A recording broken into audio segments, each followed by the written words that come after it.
Bueno, pues yo llegué a neurofeedback por tres vías distintas.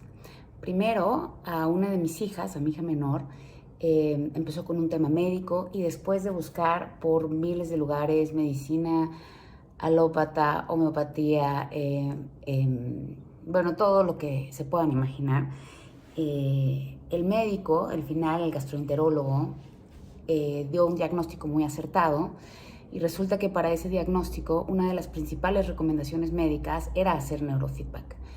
Yo no conocía el neurofeedback, me habían hablado de él poco antes y pues yo era muy escéptica, entonces me puse a investigar de qué se trataba. Y una de las cosas que me saltó a la investigación fue que, por ejemplo, la Clínica Mayo para el diagnóstico de mi hija era la principal recomendación. Entonces, bueno, averiguando, dos personas distintas nos recomendaron contigo y así fue como tuvimos la suerte de llegar. Mientras mi hija estaba en este proceso, yo veía cómo le iba ayudando, no solo para el tema médico, sino para el manejo del estrés, para dormir mejor, etcétera. Entonces dije, no, pues igual a mí también me puede servir, ¿no? Y entonces yo, que pensaba que estaba a todo dar, te dije, bueno, le quiero entrar también. Y entonces me hiciste un escaneo y yo pensaba que en ese escaneo iba a salir que yo estaba a todo dar y que no necesitaba nada de esto. Y pues la verdad es que en el escaneo se veían claramente muchísimas áreas de oportunidad, ¿no? Entre los distintos lóbulos cerebrales y la energía y tal. Entonces lo empecé a experimentar yo, a la par que iba mi hija, me entrenaba yo y bueno, me resultó increíble porque teníamos estas formas como tanto objetivas como subjetivas de ir midiendo el progreso, ¿no? Tienes esta forma muy objetiva que es el escaneo antes, inicial y final, que es como una parte muy objetiva. Después estos como especie de jueguitos en los que con la respiración trata uno de controlar ahí distintas cosas y bueno, ya claramente cuando se nos iba la atención o la respiración, además, pues no resultaba también el juego. Y la parte de la autopercepción, que a mí eso me pareció increíble porque pareció un gran complemento, porque no solo ayuda al autoconocimiento, que me parece la base de todo lo demás, sino, no me acuerdo cada cuánto lo hacíamos, no sé si cada mes y medio, cada X número de sesiones, y me llamaba muchísimo la atención ver cómo, porque tú nos ayudabas a comparar entre la pasada y la actual, y cómo iba cambiando, cómo yo iba percibiendo que iba durmiendo mejor, que era menos reactiva, que tenía más energía al final del día.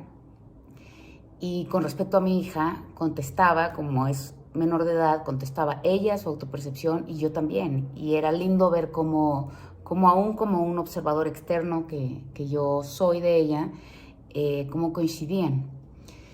Y la tercera llegué por otro tema médico de otra de mis hijas, de una de mis hijas mayores, y ella llegó con una depresión profunda y fue la psiquiatra quien la recomendó hacerle neurofeedback o que hiciera neurofeedback.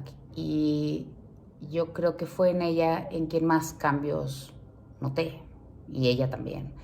O sea, llegó en una situación muy complicada y muy poco después, a las pocas semanas, ya tanto mi percepción como su autoevaluación eran cada vez mejores, cada vez más esperanzadoras, cada vez más benévolas consigo misma. Y bueno, así es como tuvimos la suerte, la verdad, las tres, de llegar. Quizás uno de los principales obstáculos es la falta de conocimiento, ¿no? Todavía creo que en muchos países del mundo esto está muy avanzado. En México creo que todavía falta mucho. A mí me dio mucho gusto que dos de los médicos, tanto el gastroenterólogo como el psiquiatra y después un neurólogo, nos lo recomendaron, pero creo que no es lo común. Creo que tanto al público en general como a la comunidad médica todavía pues, nos falta empaparnos del tema, entonces quizás eso es uno de los grandes retos. Pero fuera de eso, bueno, y la constancia, porque claro, como todas las cosas que valen la pena en la vida, no es una cosa inmediata, es un proceso que lleva tiempo y que tú a partir del primer escaneo pues calculas cuántas sesiones serán las óptimas para determinada persona.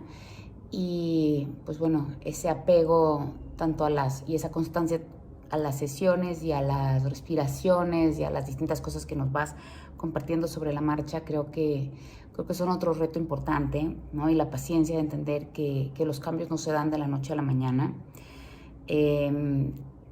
Este entrenamiento, en el caso de mis hijas y mío, ya tiene pues años, 2, 3 años.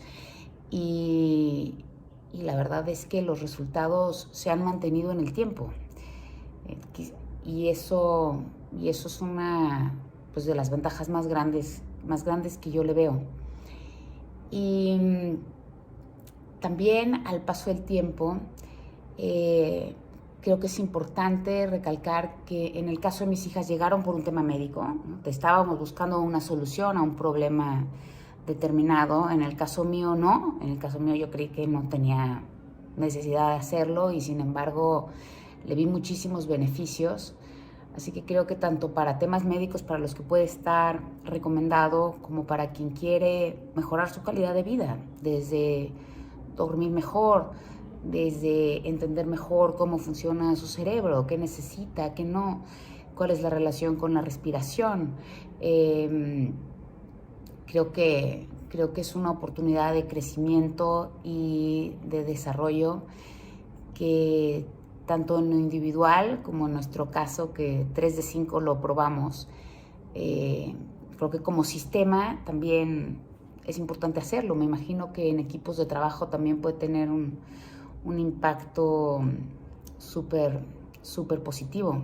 Así que nuestra experiencia con el neurofeedback pues ha sido una de total satisfacción y de gusto habernos decidido hacerlo, y pues no me queda más que dar las gracias por tu profesionalidad, por acompañarnos en el proceso, por la claridad, por la honestidad. La verdad es que ha sido un proceso buenísimo.